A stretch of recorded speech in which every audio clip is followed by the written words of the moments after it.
আমি বাড়িতে গিয়ে টিউশনি পড়াতাম। আমি যাকে টিউশনি পড়াতাম সে ছিল অষ্টম শ্রেণীতে পড়ুয়া একজন ছাত্র। সে লেখাপড়ার পাশাপাশি গানকে অনেক ভালোবাসত।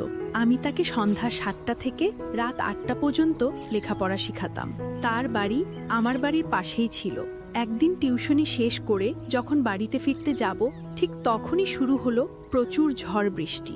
কোনোভাবেই বৃষ্টি থামছিল না, রাত বাড়ছিল। আমি ঝড় বৃষ্টি থামার জন্য অপেক্ষা করছিলাম। তখন হঠাৎ আমার মনে হলো আমার পিছনে কেউ দাঁড়িয়ে আছে। আমি চেয়ে দেখলাম আমার ছাত্র অয়ন। অয়ন আমাকে বলল, ম্যাডাম আর যাওয়া লাগবে না, ঝড় বৃষ্টি বেড়েই চলেছে। অয়ন বলল, মা ডাকছে ম্যাডাম, ঘরে আসুন। অয়নের মা বলল, তুমি ফোন করে বলে দাও যে তুমি আসতে পারবে না, তোমার মা যেন চিন্তামুক্ত থাকে। আমি তখন কোনো উপায় না পেয়ে মাকে ফোন করে জানিয়ে দিলাম। আমি যখন অয়নের মায়ের সাথে খাওয়া দাওয়া সেরে অয়নের মা আমাকে অন্য একটি রুম দেখিয়ে দিলেন থাকার জন্য, কিন্তু সেই রুমের টিভিটা ঠিকমতো চলছিল না। তখন আমি অয়নকে বললাম, এই ঘরের টিভিটা নষ্ট নাকি? অয়ন বলল, না ম্যাডাম, ভালো আছে।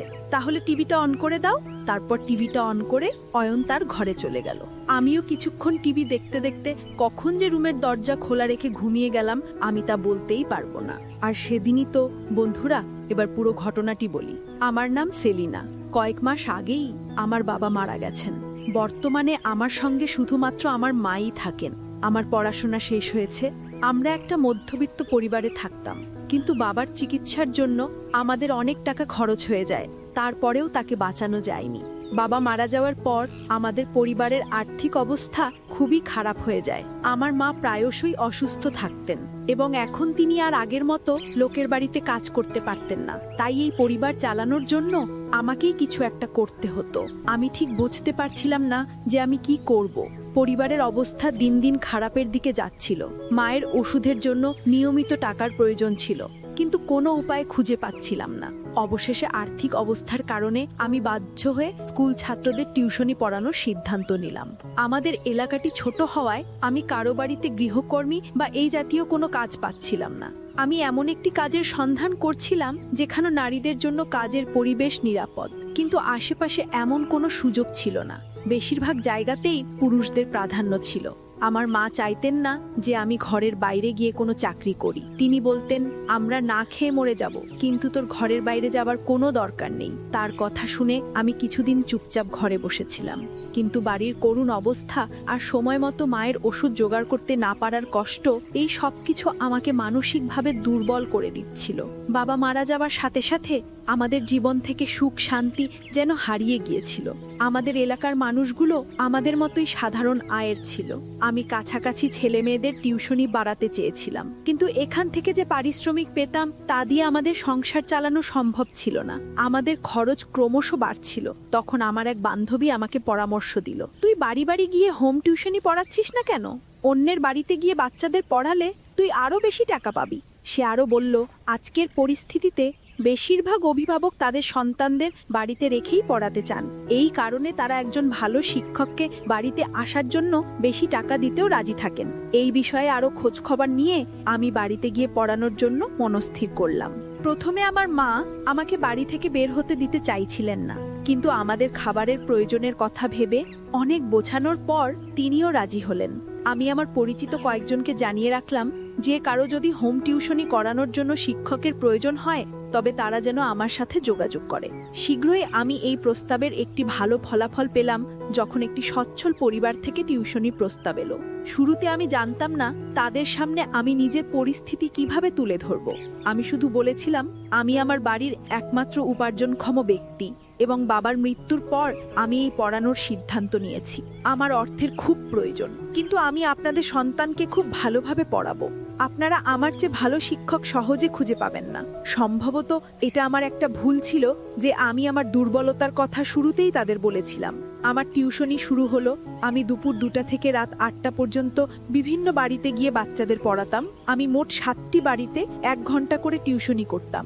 এই বাচ্চাদের মধ্যে একজন ছিল অয়ন, যাকে আমি সন্ধ্যা 7টা থেকে রাত 8টা পর্যন্ত পড়াতাম। সে অষ্টম শ্রেণীতে পড়তো। সে একটু বড় ক্লাসে পড়তো, আর বাকিরা সবাই নিচু শ্রেণীতে পড়তো। প্রথম থেকেই অয়ন আমার সাথে কিছুটা অদ্ভুতভাবে কথা বলতো। সেই বাড়িতে একজন মহিলা ছিলেন, তিনি অয়নের মা। অয়ন ছিল তার একমাত্র সন্তান। অয়নের বাবা একটি বড় হাসপাতালে চাকরি করতেন এবং ডিউটির জন্য তাকে প্রায়শই শহরের বাইরে থাকতে হতো। আমি মনে মনে ভাবলাম এই পরিবারটি বেশ সচ্ছল এবং এখান থেকে আমি একটি ভালো টিউশনি ফি পাচ্ছি যা আমার জন্য সহায়ক হবে। অয়নকে পড়ানো শুরু করার প্রায় 20 দিন কেটে গেছে। হঠাৎ করে আমি লক্ষ্য করলাম আমি যখনই অয়নকে হোমওয়ার্ক দিই তখনই তার খাতার পাতায় গান লেখা ছিল। খুব সুন্দর একটি গান। আমি তাকে বললাম, তুমি গান লিখতে পারো? সে বলল, হ্যাঁ ম্যাডাম, আমি সুন্দর গান কবিতা নিজেই লিখতে পারি এবং গাইতেও পারি। আমি তার মাকে এই বিষয়টি জানালে তিনি বলেন তার ছেলে শিল্পী হতে আগ্রহী, কিন্তু তিনি চান না যে অয়ন শিল্পের দিকে ঝুঁকুক। তিনি চান তার ছেলে উচ্চশিক্ষা লাভ করুক যাতে পরবর্তীতে সে নিজের ব্যবসা সামলাতে পারে। আমি তাকে বললাম, আপনার চিন্তাভাবনা খুব ভালো, কিন্তু আমি বিশ্বাস করি যে বাচ্চাদের যা করতে ভালো লাগে তাদের সেই কাজেই সমর্থন করা উচিত। সে যদি শিল্পী হতে চায় তাহলে তাকে উৎসাহ দেওয়া উচিত। একদিন অয়ন বলল, ম্যাডাম, আমি একটি গান বলবো। তখন সে একটি দেশের গান শোনালো। আমি তার গান শুনে মুগ্ধ হয়েছিলাম, কারণ তার গানের গলা ছিল অসম্ভব সুন্দর। তুমি চাইলে তো বড় একজন শিল্পী হতে পারো, কিন্তু আমি জানি তোমার মা সেটা চায় না। আমি একদিন অয়নের মাকে বলেছিলাম, আপনার ছেলের যে প্রতিভা আছে সে তো চাইলে ভালো একজন গায়ক হতে পারে। আমার কথা শুনে অয়নের মা কিছুটা বিরক্তির সাথে বললেন, আমি যতটুকু বলেছি তুমি ঠিক ততটুকুই করো, এর বেশি ভাবতে হবে না। আমি বুঝতে পারছিলাম না কেন আমার কথা শুনে তিনি এমনভাবে প্রতিক্রিয়া দেখালেন। তিনি নির্দেশ দিলেন এখন থেকে যেন অয়ন আর গান না গায়, সেদিকে খেয়াল রাখতে। আমি অয়নের মায়ের আচরণে কিছুটা রুক্ষতার ছাপ দেখলাম, যদিও তিনি সাধারণত খুব ভালো ব্যবহার করতেন। আমি তার কথায় খুব একটা পাত্তা না দিয়ে অয়নকে বুঝিয়ে বললাম, আপাতত তুমি পড়াশোনাটা শেষ করো, তারপর বড় হয়ে সিদ্ধান্ত নিও তোমার জন্য কোনটা ভালো হবে। তুমি এখনো ছোট, তাই তোমার শুধুমাত্র পড়াশোনায় মনোযোগ দেওয়া উচিত। অয়ন বেশি কথা বলতো না, হয়তো সে স্বভাবগতভাবেই চুপচাপ থাকতে পছন্দ করত। সেই দিনের পর থেকে আমি তার বই বা খাতায় ওই ধরনের কোনো গান আর দেখিনি। একদিন রবিবার আমি যখন পুড়িয়ে বাড়ি যাওয়ার জন্য রওনা হচ্ছি, হঠাৎ মনে হলো পেছন থেকে কেউ আমাকে ডাকলো। পিছনে তাকিয়ে দেখি কেউ নেই, কিন্তু কণ্ঠটা আমার কাছে অয়নের বলে মনে হলো। পরের দিন যখন অয়নের বাড়িতে টিউশন পড়াতে গেলাম, তখন অবাক হয়ে দেখলাম যে গত রাত থেকে অয়নের খুব জ্বর। তার মা আমাকে বললেন অয়নের শরীর ভালো নেই, গত রাত থেকে জ্বর, তাই আজও পড়তে পারবে না। আমি তার মাকে বললাম, আমি কি একবার ওর সাথে দেখা করতে পারি, শুধু ওর স্বাস্থ্যের খোঁজ নেব। এই বলে আমি যখনই ওর ঘরের দিকে যেতে লাগলাম, তখন ওর মা খুব অদ্ভুতভাবে আমাকে থামিয়ে দিয়ে বললেন, ও এখন ঘুমোচ্ছে, তোমাকে কালকেও আসতে হবে না, 2 দিন পরে এসে পড়াবে। অয়নের মায়ের কথাবার্তা আমার কাছে খুবই রহস্যময় মনে হচ্ছিল। আমি চুপচাপ তার বাড়ি থেকে বেরিয়ে এসে ভাবতে লাগলাম, গতকাল পর্যন্ত তো অয়ন ভালোই ছিল, হয়তো আবহাওয়ার কারণে হঠাৎ অসুস্থ হয়ে পড়েছে। বাড়িতে এসে মাকে চিন্তিত দেখে আমার মনে পড়ল আমি মায়ের জন্য ওষুধ আনতে ভুলে গেছি। আমি বাড়ির দরজা থেকে আবার ওষুধের দোকানের দিকে রওনা গেলাম। ওষুধ নিয়ে দোকান থেকে নামার সময় হঠাৎ আমার পা মুচড়ে যায় এবং আমি নিজেকে সামলাতে না পেরে সিঁড়ি দিয়ে প্রায় পড়েই যাচ্ছিলাম। আমি যখন তার সামনে মাথা তুললাম, তখন সামনে যা দেখলাম তাতে আমি অবাক হয়ে গেলাম। আমার সামনে দাঁড়িয়েছিলেন অয়নের মা। এই মহিলাটি তো খুব ধনী পরিবারের, তাহলে তিনি এই ছোট ওষুধের দোকান থেকে ওষুধ কিনছেন কেন? আমি তাকে জিজ্ঞেস না করে থাকতে পারলাম না, আপনি এখানে সবকিছু ঠিকঠাক আছে তো? তিনি কিছুটা রুক্ষ স্বরে বললেন, কেন, আমার এখানে আসতে কোনো বাধা আছে নাকি? আমি পরিস্থিতি সামলে নিয়ে বললাম, না মানে আমি বলছিলাম যে এর আগে আপনাকে এখানে কখনো দেখিনি। আসলে আমি মায়ের ওষুধ নিতে এখানে প্রায়ই আসি। অয়ন এখন কেমন আছে? আমার প্রশ্নে অয়নের মা বললেন, তুমি অনেক কথা বলো, কম কথা বললে তোমার জন্য ভালো। এই বলে তিনি আমার পাশ দিয়ে দ্রুত চলে গেলেন। আমার খুব অবাক লাগলো, এই মহিলা কিভাবে আমার সাথে এভাবে কথা বলতে পারলেন? এর আগে তিনি আমার সাথে খুব ভালোভাবে কথা বলতেন, কিন্তু গত 2 দিন ধরে তার আচরণ আমার সাথে খুব অস্বাভাবিক হয়ে উঠেছিল। যাই হোক, আমি আমার বাড়িতে চলে এলাম। বাড়িতে এসে মা আমাকে চিন্তায় মগ্ন দেখে জিজ্ঞেস করলেন, কি হয়েছে সেলিনা, কিছু হয়েছে? আমি বললাম, না মা, কিছু না। আমি যে ছেলেটিকে টিউশনি পড়াই, এইমাত্র তার মাকে ওষুধের দোকানে দেখলাম। আমার সাথে তার কথাবার্তা খুব কঠোর ছিল। আমি জানি না বড় লোকদের এমন অহংকার কেন হয়। মা আমার দিকে তাকিয়ে বললেন, এটাই তো বড় লোকদের স্বভাব রে মা, বড় মানুষগুলো এমনই হয়। একবার টাকার মোহে পড়লে তারা সম্পর্কের মূল্য ভুলে যায়। আমি মাকে বললাম, আমি জানি মা, টাকা খুব শক্তিশালী, কিন্তু মনে হয় অন্য কেউ যদি তাদের সন্তানের প্রতি মনোযোগ দেয় বা তাদের জন্য ভালো চিন্তা করে, সেটাও তারা সহ্য করতে পারে না। আমার মা হেসে বললেন, এই একই কথা তো আমিও তোকে বোঝানোর চেষ্টা করছি। এই ধনী লোকেরা গরিবদের সাথে প্রায়শই এমন কঠোর আচরণ করে। তাদের ধারণা সম্পদ আর টাকা পয়সা থাকলেই তারা অন্যদের ওপর কর্তৃত্ব করতে পারে। আমি বললাম, মা, ঈশ্বরের কৃপায় আমাদের জীবনে ভালোবাসার কোনো অভাব হয়নি, কিন্তু বাবার মৃত্যুর পর আমাদের আর্থিক অবস্থা খারাপ হয়ে গেছে।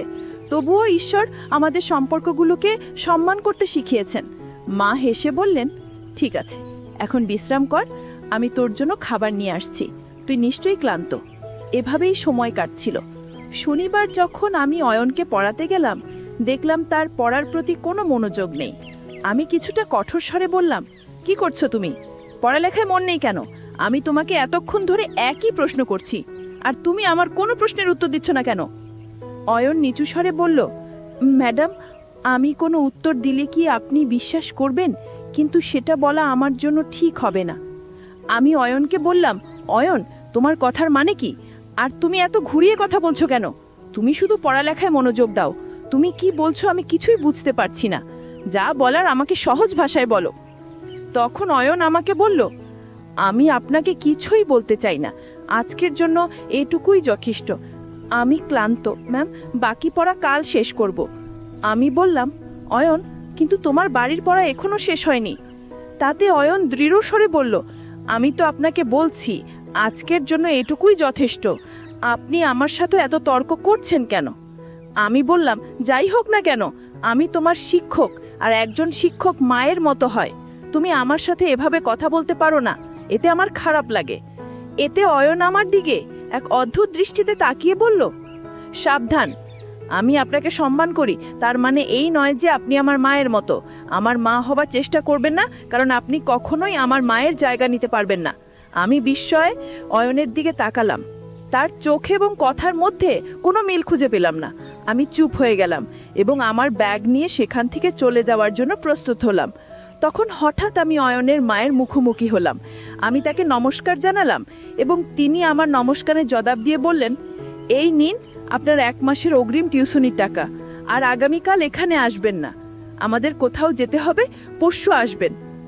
আমি একটু মৃদু স্বরে বললাম, এটা তো ঠিক আছে, কিন্তু পরশু থেকে আপনার ছেলের পরীক্ষা শুরু হচ্ছে। আমার মনে হয় এই সময় তার পড়াশোনা করা দরকার। অয়ন যদি এভাবে ছুটি নিতে থাকে, তাহলে সে পড়ালেখার থেকে পিছিয়ে পড়বে এবং তার পরীক্ষার ফলাফলও ভালো হবে না। আমি যা বললাম তা শুনে অয়নের মা হঠাৎ রেগে গিয়ে বললেন, আরে মেয়ে, তোমার সমস্যাটা কি?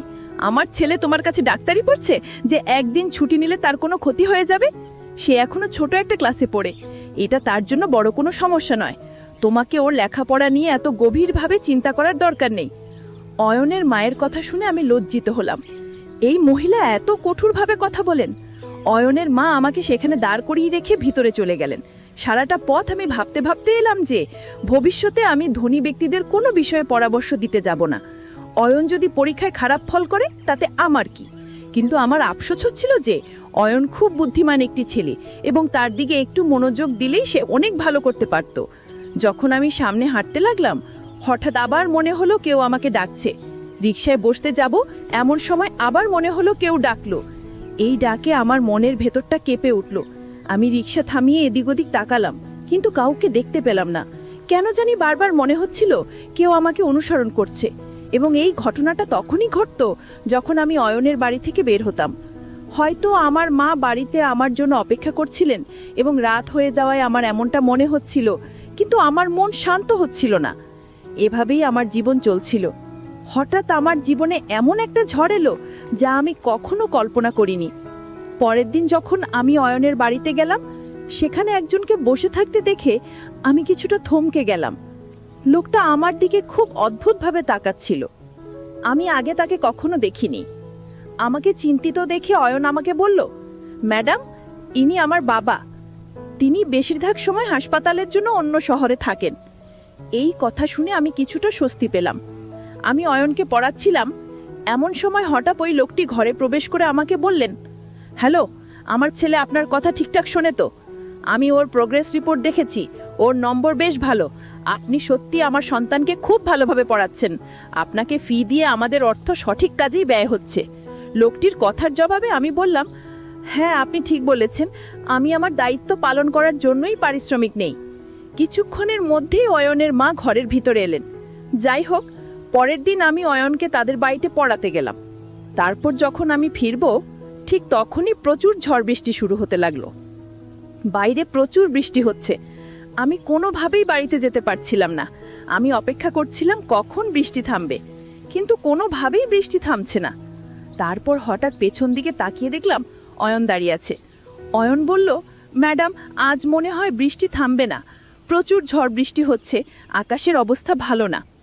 বন্ধুরা, গল্পের পরবর্তী অংশ আগামীকাল আপলোড দেয়া হবে। আর সেই সঙ্গে আমার চ্যানেলটিকে সাবস্ক্রাইব করে পাশে থাকবেন। সেই পর্যন্ত সবাই ভালো থাকবেন। ধন্যবাদ।